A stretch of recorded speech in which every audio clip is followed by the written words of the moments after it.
Um, and and I think we feel that tension sometimes, that we don't, even if we have really rich connections and relationships, there are times where we still experience loneliness within friendships, within marriage and family, within work and community. There are still times like that. Every bit of you is sacred by design. Rebecca's back. Woo woo. And just from the conversation leading into the studio right now, our topic brought out a lot of real reactions, didn't it? Because it felt good to be here. I think so. I think so. So walking in, we're like, okay, but we're together for another episode of Sacred by Design, and I love what we're about to dig into, especially because of all the reactions that we got as we came to these chairs. Because being alone is one thing. Being lonely is very different. I know myself. I'm surrounded by a lot of people every day, on a daily basis, in close proximity, but I can still feel lonely.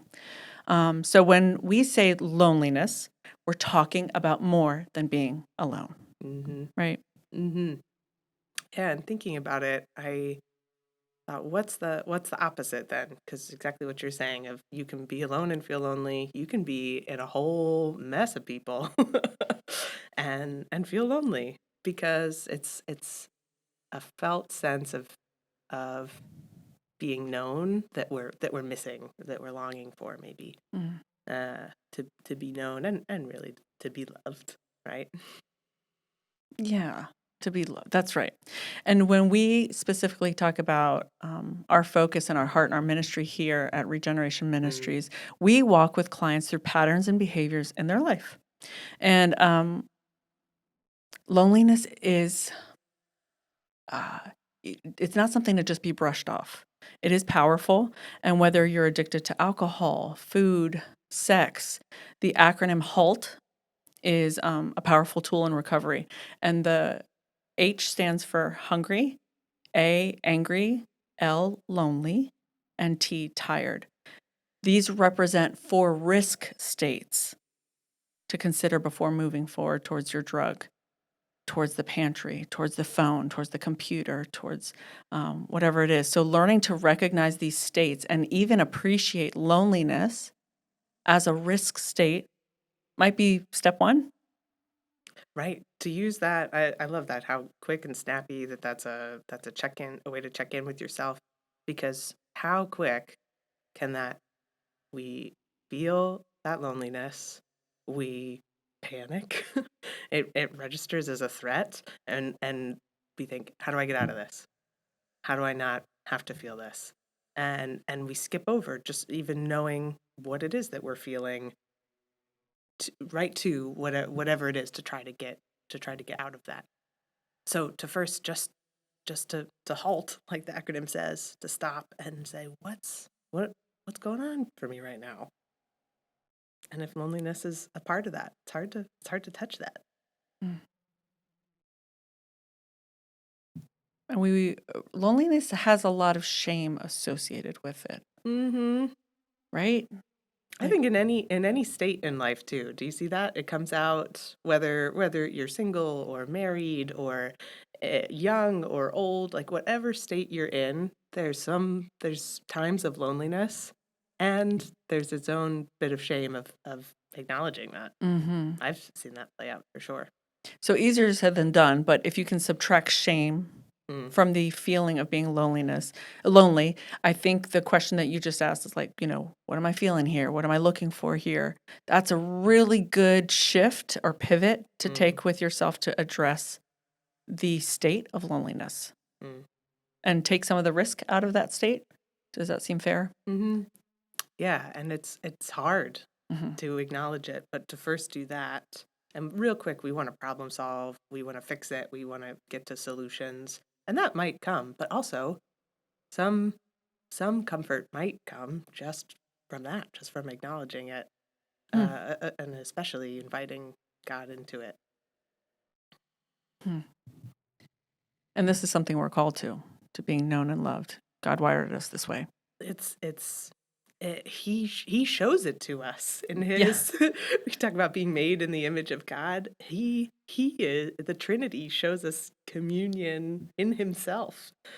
That's And right. Right. and how in his outpouring of love he created us to Mhm. be in communion with us. Mhm. We're so wired for this. So I think there can be a tension sometimes of we're wired for this, we're designed for it. It's a beautiful thing about us as human beings, the connection that we can have, Mhm. and we do experience that here. We can, and at the same time, there's a part of us, and in a more transcendent way, we're longing for like a deep deep communion, to be fully known, fully loved, that reflects our communion with God. And that's a big thing I'm talking about right there. Whew. Yep. But how our deep connections here now are beautiful in and of themselves, and also reflect an even fuller, deeper communion and sense of being known and loved that God wants to give to us.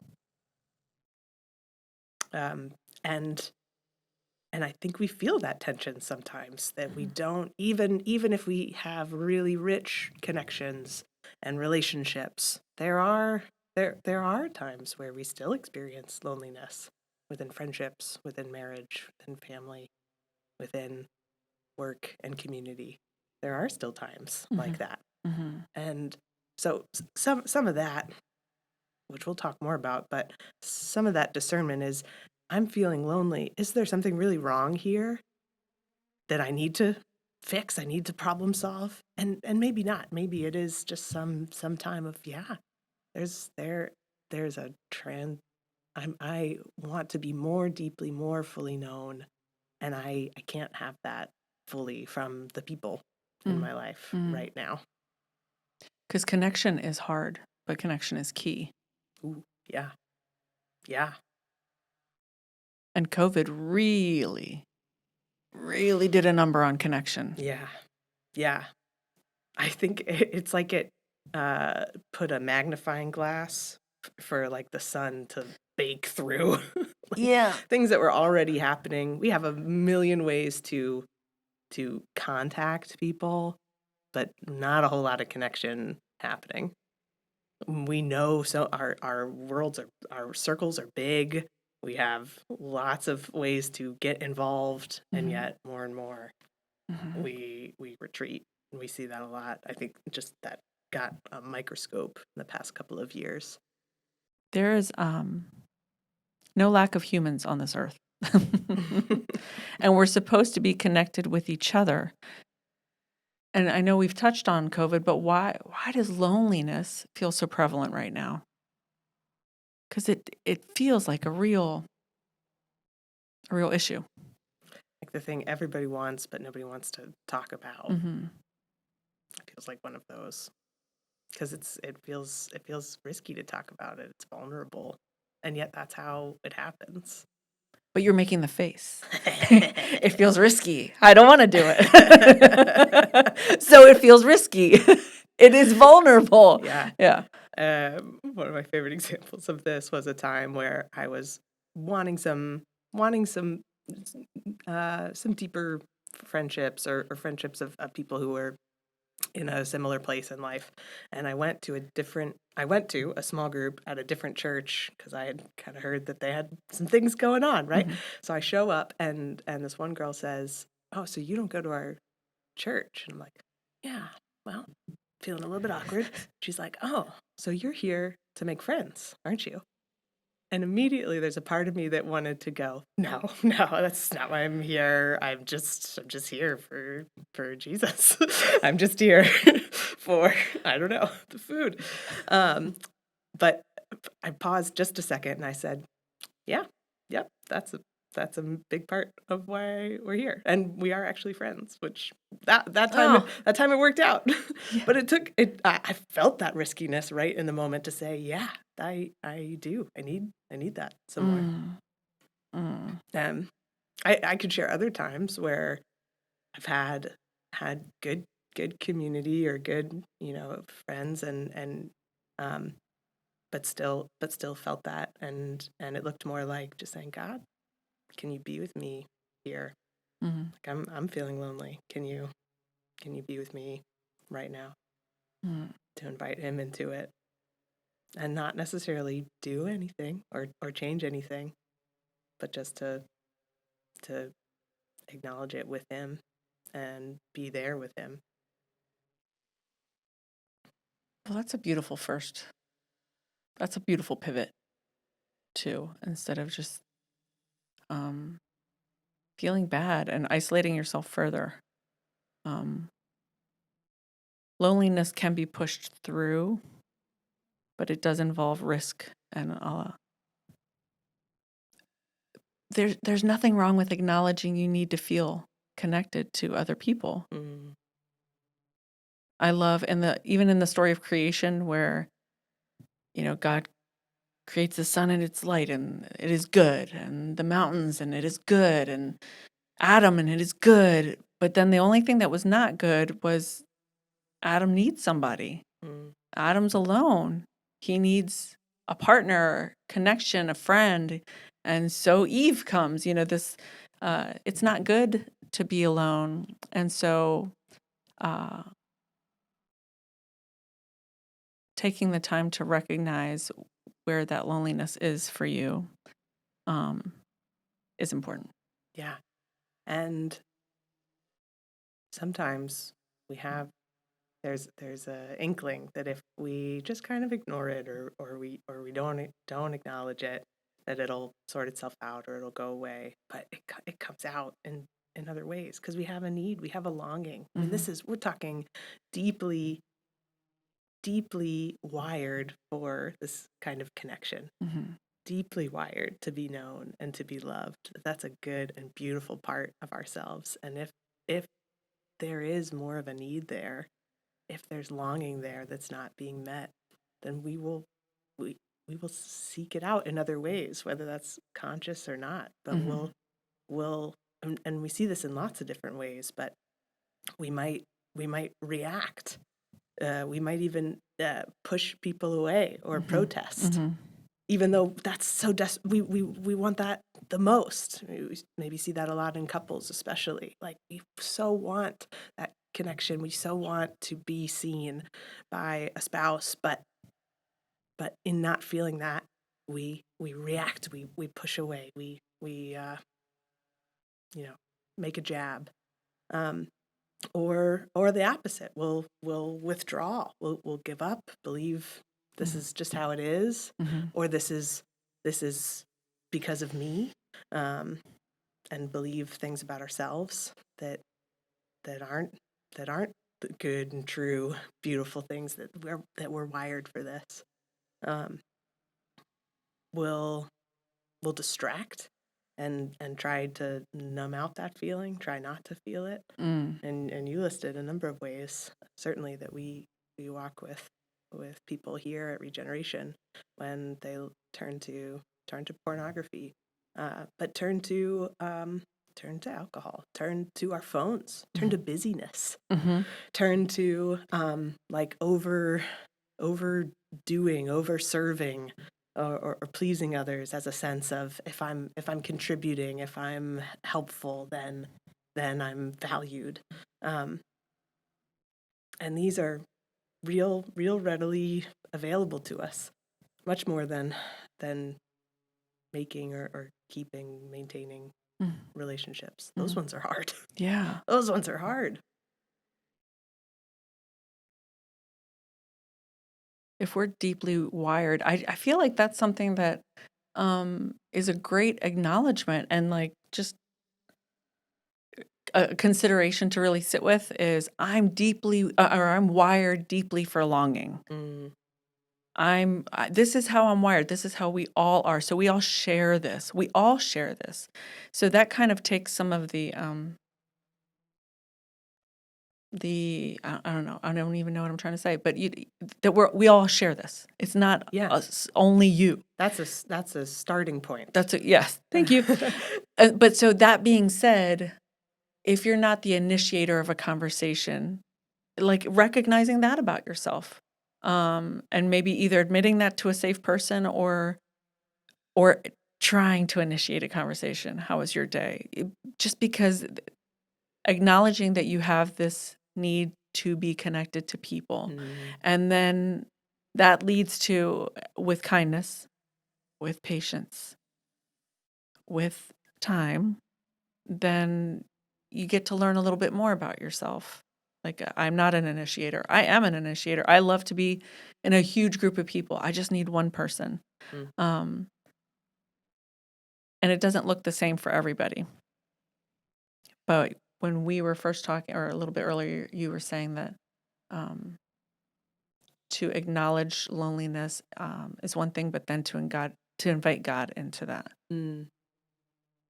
Right. What would it be like if we felt that loneliness and we could feel it just a little bit, and instead of that being a risk or a threat, we could say, oh yeah, there it is, that longing, that hunger that I Mm, have for deeper connection, that innate God-given desire to want to be known and loved. That's such a good part mhm, of me.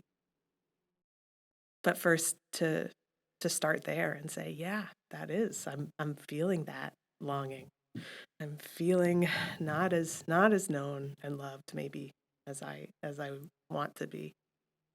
Naming that first, and first inviting, and then inviting God to be there with you mhm, in that space, to sit with him in it. That sounds so simple, but it's a hard thing, just to slow it down enough to say, okay, yeah, I'm feeling some loneliness. mhm, And I am sacred by design. God has given me this desire to be known and loved. That's a good thing, a good part of me. mm, And God, I'm really feeling that longing right now. And could you be with me in it? mm. I love that. And I love what you just said about, okay, I'm feeling long or loneliness. There it is. I Mm-hmm. mean, just even the change and inflection of your voice to give yourself that kind of care, to not be like, I'm lonely again and angry about it Right. or Right. sad about it, or just depressed or stuck in it. But Mm-hmm. to even just raise the inflection of your voice a little bit can really raise your posture a little bit, change your vision.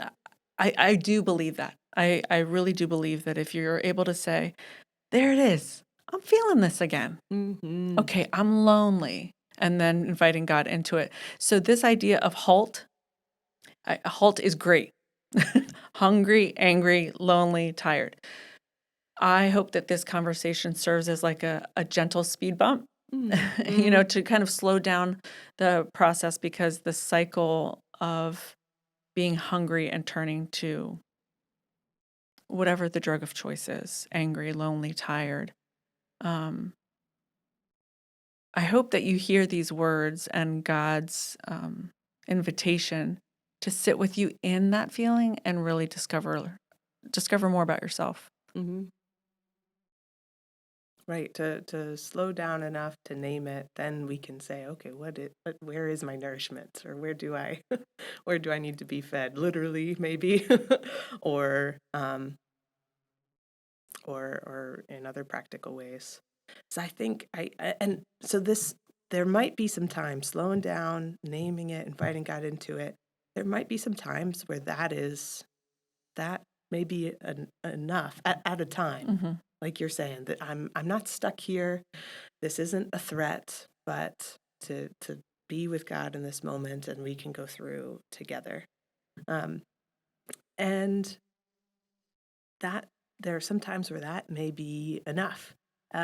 There are certainly times too where then you might say, okay, God, help me with some discernment Mm, of where are you, or are you calling me to be more known and loved? Because it might be from Him.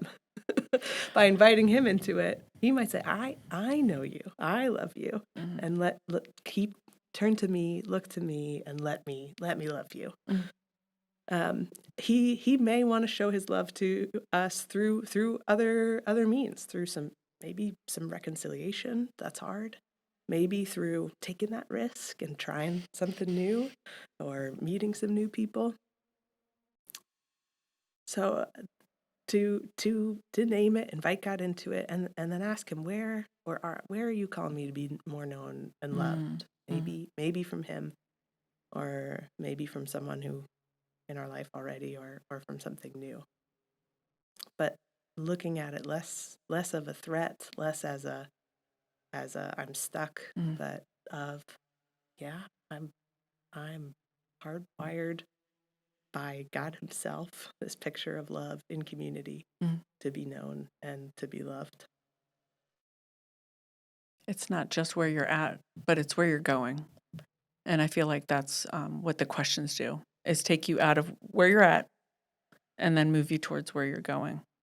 Um, so, in your experience with clients and just as being a human person, I am that. yes,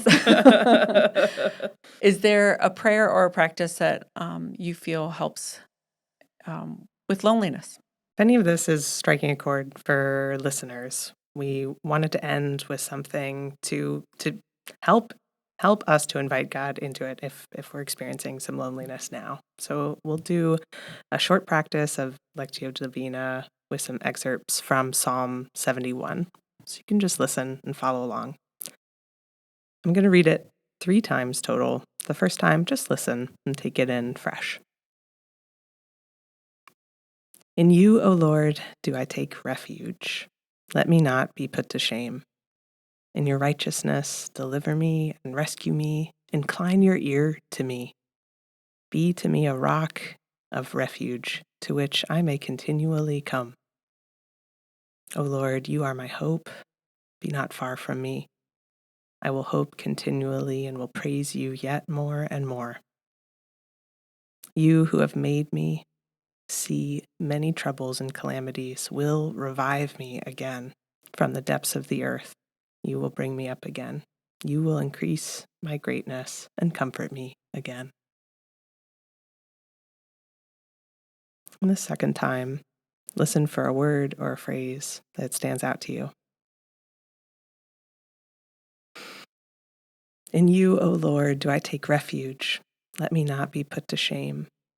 In your righteousness, deliver me and rescue me. Incline your ear to me. Be to me a rock of refuge to which I may continually come. O Lord, you are my hope. Be not far from me. I will hope continually and will praise you yet more and more. You who have made me see many troubles and calamities will revive me again. From the depths of the earth, you will bring me up again. You will increase my greatness and comfort me again. And this third and final time, ask God simply, what do you have to say to me through that word or phrase? In you, O Lord, do I take refuge. Let me not be put to shame. In your righteousness, deliver me and rescue me. Incline your ear to me. Be to me a rock of refuge to which I may continually come. O Lord, you are my hope. Be not far from me. I will hope continually and will praise you yet more and more. You who made me see many troubles and calamities will revive me again.